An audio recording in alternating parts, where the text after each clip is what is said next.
มีแฮมมีชีสมีเป็นซอส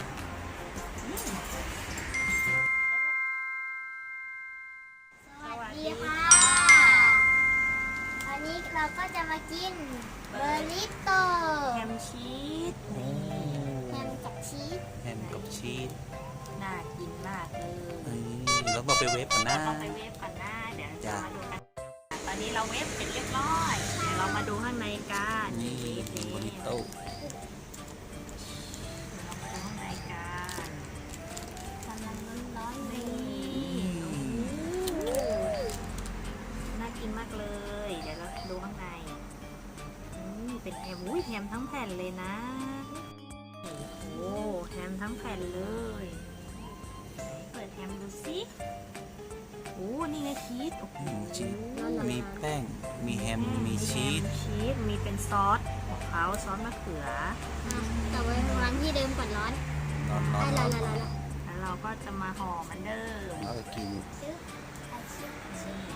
เขามีวิธีบอกข้างหลังด้วยนะว่า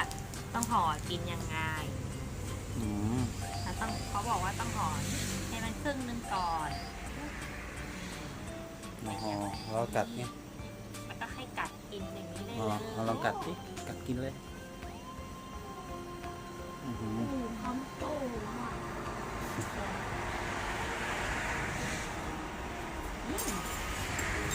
อร่อย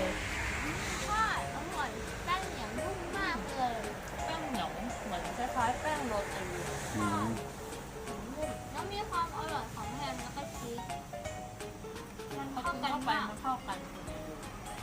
มีความเปรี้ยวของซอสนิดนึงความมันของชีสมันเป็นมันของชีสอร่อย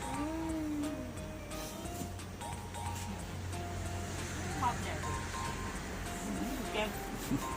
แก้มป่อง กระป๋องเลยอันละ25 บาทนะ ของเซเว่นเลย ถือว่าคุ้ม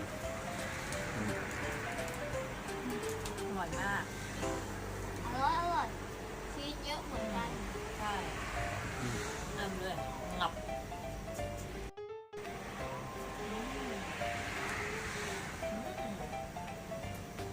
อร่อยมากเลย ใช่แผ่นก็ใหญ่ด้วย แฮมก็เต็มชีสแล้วก็มีชีสมีซอสแบบเห็นชัดๆเลย ใช่ อร่อยมาก อร่อยอร่อยไหม อร่อยมากเลย แล้วก็อร่อย ก็ชอบก็อย่าลืมกดไลค์ กดติดตามเป็นกำลังใจให้หนูด้วยนะคะ บ๊ายบาย